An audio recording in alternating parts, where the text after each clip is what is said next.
अस्सलाम वालेकुम। मैं हूं जाबिर बेग। आप देख रहे हैं मेरा यूट्यूब चैनल बेग टीवी। नाज़रीन, इस वक्त लंदन में जब मैं ये प्रोग्राम रिकॉर्ड कर रहा हूं तो यहाँ पे तकरीबन रात के 11:30 का वक्त है।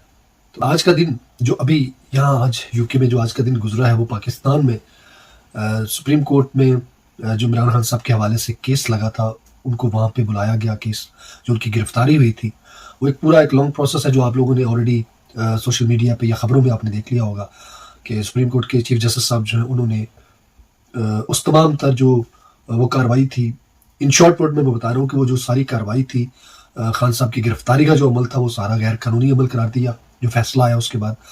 और जिस तरीके से उनको सुप्रीम कोर्ट के अंदर दाखिल होकर उनको गिरफ्तार किया गया वो सारा गलत अमल था, वो गैर कानूनी था। सुप्रीम कोर्ट की जो अपनी एक इज़्ज़त और तहरीम होती है उसकी वो तज़लील थी। इस हवाले से चीफ जस्टिस साहब ने बड़े सख्त किस्म के रिमार्क्स भी दिए और बड़े तल्ख़ सवालात भी किए, बड़े तंज़िया किस्म के सवालात भी किए। तो जो फ़ैसला आया वो यही आया था कि वो जो गिरफ्तारी थी वो गैर कानूनी थी। नैब के अफसरान और दूसरे इदारों के अफसरान बुखलाहट का शिकार थे और वो एक दूसरे के ऊपर सारे मलबे को डालने की कोशिश करते रहे।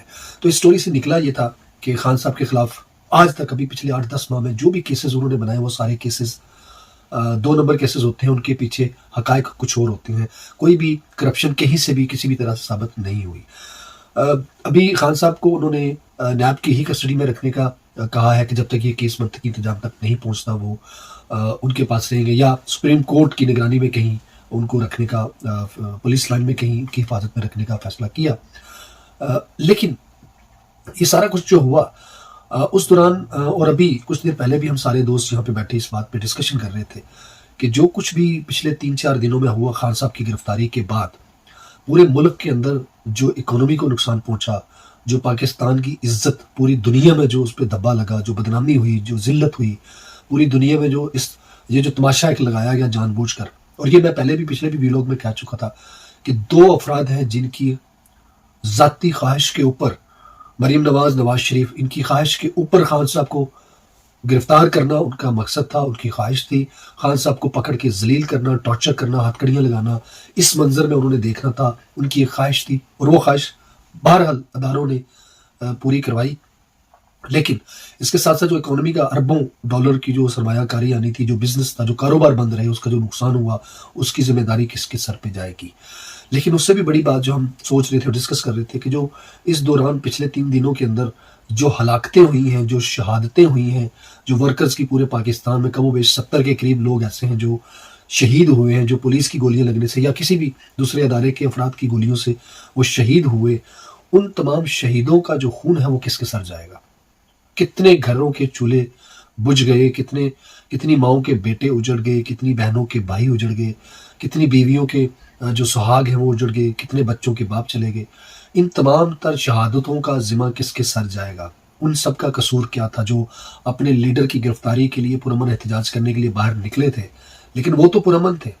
जो अदारे हिफाजत का जिम्मा लेते हैं वही अगर जाने लेना शुरू कर दें तो फिर उस मुल्क के अंदर क्या बचना है। तो ये चीज़ बड़ी तकलीफ देती। आज हम जब डिस्कशन कर रहे थे आपस में चंद दोस्त बैठे हुए, तो हमने ये सोचा कि जो होना था, सुप्रीम कोर्ट ने उनको मुलज़म उनकी गिरफ्तारी को गलत कह दिया, उन्हें कहा कि आपने गलत किया, गलत तरीके से गिरफ्तारी की। लेकिन इस चीज़ का जवाब कौन मांगेगा कि जो पूरे मुल्क के अंदर लोगों को तशद्दुद का निशाना बनाया गया, शहीद किए गए, ख़वातीन की तज़लील की गई, उनको घसीटा गया।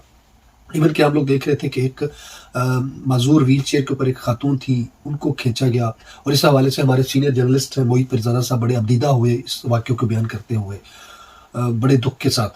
वो सारा कुछ जो तज़लील हुई अपने ही पाकिस्तानियों की, अपने ही लोगों की, इसकी जिम्मेदारी किसके सर पे जाएगी, किस पे डालेंगे ये सारा कुछ।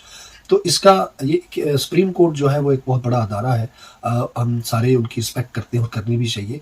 तो इन सारे जो अज़ाइम जो किए गए, ये सारा जो मनसूबा बनाया गया है, इसके मुतल्लिक़ बाकायदा इंक्वायरी बैठनी चाहिए। चीफ जस्टिस साहब को बड़ा सीरियसली इसके ऊपर एक्शन लेना चाहिए कि ये मामूली बात नहीं है कि इस बात को आईगी कर दिया जाए। तमाम लोग इस पे एहतजाज करें। ये 3-4 दिनों में जो कुछ हुआ है इसकी तहकीकात होनी चाहिए, इसके तह तक जाना चाहिए कि किन लोगों की ख्वाहिश थी और क्यों कर उनकी ख्वाहिशें पूरी की जा रही है। वो मुलज़म भी हैं, वो मुजरम भी हैं, वो मफरूर भी हैं, वो मुल्क के लुटेरे भी हैं, उन्होंने मुल्क को लूट के खाया हुआ है और उन्हीं की बातें मानी जा रही हैं। اس سارے کے پیچھے وجہ کیا ہے، تو اس کا پتہ ہونا چاہیے۔ پھر وہ جو پی ڈی ایم کی جتنی بھی جماعتوں کے، خاص طور پہ نون لیگ کے جو لوگ وزراء جو ٹی وی چینلز پہ آتے ہیں اور آ کے ججز کے اوپر ڈائریکٹ وہ حملے بھی کرتے ہیں۔ آج مریم اورنگزیب جو ہیں اس نے چیف جسٹس صاحب کو دھمکی بھی دی، ان کے گھر کو جلانے کی بھی بات کی۔ اس طرح کے لوگوں کے اوپر ایکشن اور کارروائی کیوں نہیں ہوتی؟ پی ٹی آئی کے کسی بھی ورکر کے منہ سے ان کے ساتھ اگر زیادتی ہو تو کوئی چھوٹا سا بھی لفظ نکل جاتا ہے تو وہ گستاخی کے زمرے میں آتا ہے، وہ بغاوت کے زمرے میں آ جاتا ہے، وہ غداری کے زمرے میں آ جاتا ہے۔ لیکن جو لوگ سرے عام بھونکتے پھرتے ہیں اداروں کے اوپر، ان کے نام لیتے ہیں، ان پہ الزام لگاتے ہیں، ان کو دھمکیاں دیتے ہیں، ان کے خلاف ایکشن کیوں نہیں ہوتا، ان کی پکڑ کیوں نہیں ہوتی؟ یہ سوال پوری قوم پوچھتی ہے آپ سے، کہ جو بھی غلط کرے، اداروں کی جو بھی تذلیل کرے، ان کو آپ گرفت میں لیں۔ لیکن صرف ایک پارٹی کو نشانہ بنانا، اس پارٹی کے ایک لیڈر کو نشانہ بنانا اور اس کے اوپر جھوٹے کیسز بنا کے اس کو دبانے کی کوشش کرنی، یہ سلسلہ تباہی اور بربادی کے علاوہ اور کچھ نہیں ہے۔ آپ کسی بھی ایک پارٹی کو دیوار کے ساتھ اس طرح زبردستی نہیں لگا سکتے، خاص طور پہ جب کروڑوں نوجوان پڑھے لکھے باشعور لوگ اس جماعت کے ساتھ ہوں۔ تو اس چیز کا بڑا دکھ ہوا کہ 70 کے قریب یا اس سے بھی کچھ زیادہ لوگ جو ملک کے اندر شہید ہوئے ہیں، ان کی شہادتوں کا ذمہ کس پہ ڈالا جائے گا؟ اور یہ بات یاد رکھیے گا کہ جس کسی نے بھی ناحق خون بہایا ہے کسی کے کہنے پہ، وہ خون کبھی رائے گا نہیں جاتا۔ خون بہانے والے اور جو اشارے دینے والے، جو فیصلے اس طرح کے کرنے والے ہیں، انہیں دنیا میں بھی عبرت بننا ہے، قبر میں بھی حساب دینا ہے، اور حشر والے دن تو جواب دینا ہی دینا ہے۔